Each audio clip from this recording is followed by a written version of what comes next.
4th of August, and look who is here. Ladies and gentlemen, the one, the only, Ron the Car Guy from Westside Auto Pros. Dun, dun, dun, dun, dun. Yes, he can. Yes, he can. See, you're going to have that jingle on your commercial. I know. It's going to stick one day. I think Jackie coined it, and it's going to be There you go. sticking. What's going on, man? You know, we're going to talk a little bit today about E85 and if you can mix it. With vodka? Like- with, Well, yeah, or maybe some Sprite or not your father's root beer. Okay, that's pretty good. That was too. some good You stuff. discovered I that, know. didn't you? Unfortunately, I did discover that. One of those goes a long way. That's a daily staple. You don't know what we're talking about. Go try some. It's good. All right, so we're talking about E85. Explain what that is. Well, and this question actually came from Deb S. in Ames, and she sent a question in. She said, can you mix regular unleaded gasoline with E85 in an E85 car? And so first we'll talk a little bit about what an E85 car is. It's often referred to as a flex fuel vehicle. And these are vehicles that roll off the manufacturer's assembly line, and they're designed to run on either regular gasoline or E85, which is the 85% ethanol fuel that we see at the pumps.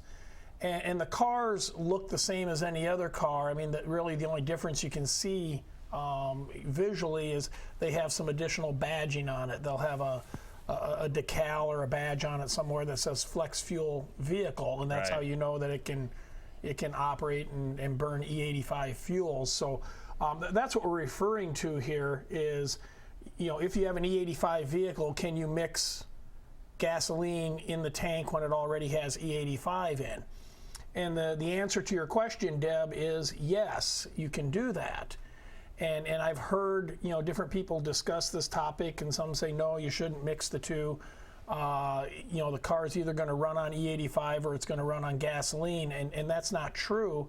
There's actually software in the vehicle's computer that detects what percentage of alcohol is in the gasoline that's in the vehicle. So it's really designed to run on up to 85% alcohol, no alcohol, or anything in between. You know, so It'll adjust for whatever percentage. Absolutely, the computer senses that and makes that adjustment. So, you know, if you've got a half a tank of E85 and you put just regular non-alcohol gas in it, then you're going to have roughly 42 and a half or whatever it blends Right. down to. And the computer will know that, and it will adjust accordingly. So the answer to Deb's question is yes, you can put, you know, whatever you want into that vehicle. You know, If it's a flex fuel vehicle. if it's a flex I was fuel going to say, vehicle. what's the opposite? What if I don't have a flex fuel car and I put E85 in it or anything Then like you go to Ron's shop. Exactly. The number for our tow truck is 309 1981.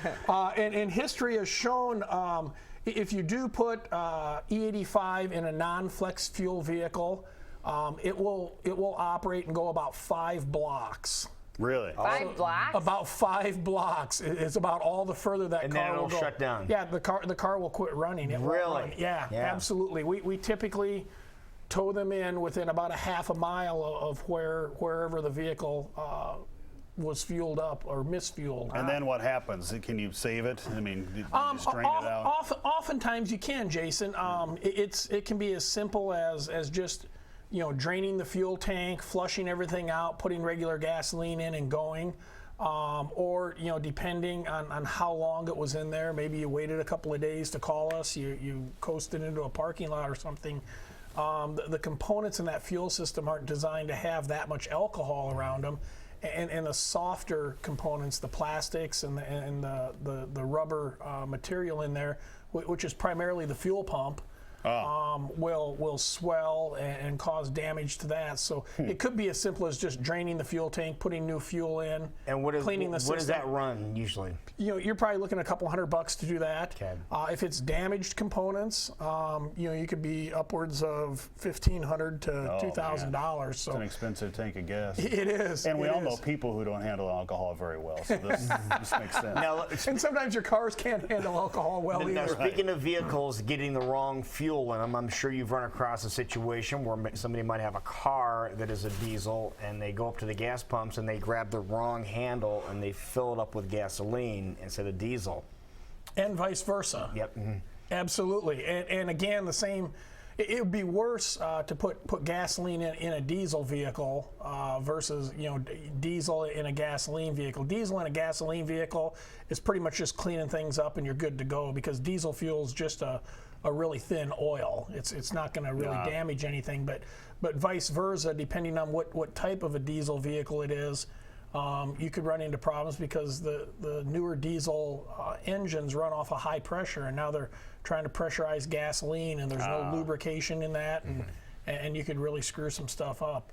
So what do you recommend? Maybe you're just having one of those days, you don't pay attention and you put the wrong gasoline in, and you realize before you even set out on the roadway, don't even get in it, don't try and make it to a maintenance shop. Just don't start the car. Don't even start the car. Just call us or call an auto repair, and that's happened. I mean, we've gone to the gas station and loaded the vehicle up right at the pump, and that's the best course of action, because at that point the only place that fuel is in the tank. The key hasn't been turned on, the fuel pump hasn't pushed it up to the fuel injectors or into the engine or anything like that. So I mean, when you realize that you did an oops.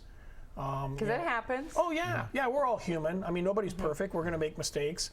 Go inside and get a fountain pop or a coffee and go call someone and just have them come get your vehicle. Take a day off. A couple other things I want to talk a little bit about the E85 is someone had asked, can a vehicle be converted to E85 if it didn't come from the factory that way? And the answer is, I don't know. You can go to eBay and you can buy conversion kits that run anywhere from $49 to about $500. But all they're doing is they're modifying software. They're catching the injector pulse and stuff from the computer. They're not changing fuel pumps. They're not changing injectors or anything like that. And from the factory, those cars do not have the same fuel pumps, the same fuel injectors and stuff. So, and we know that it's harmful to those components. So I have never seen it successfully done.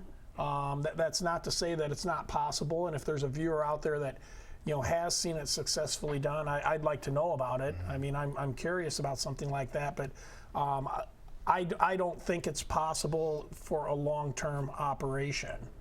And then we've also, the big thing that I'm sure you guys have heard, I hear, is that you lose fuel mileage when you run E85, when you run alcohol and as opposed to regular gasoline. And you probably know this from racing, Lou. It takes a lot more alcohol to create the same amount of power as it does gasoline, and so that is true.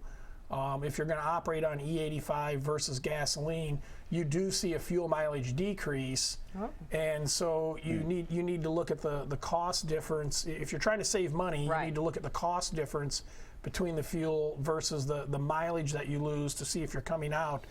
If you're doing it because you want to use a reusable fuel and renewable energy and be green and stuff, then possibly cost savings doesn't matter to you. Okay. Okay. Things to think about as you're filling up your tank today. That's right. Now, if you have any other questions regarding fuel of any kind, obviously get a hold of Ron the Car Guy. A couple of ways you can get a hold of you. How do you do that? You can get a hold of me at askronthecarguy.com. I answer all the questions that are there. Or you can get a hold of me through westsideautopros.com. All the contact information's on there. That's perfect. All right. Thank you, sir. Awesome.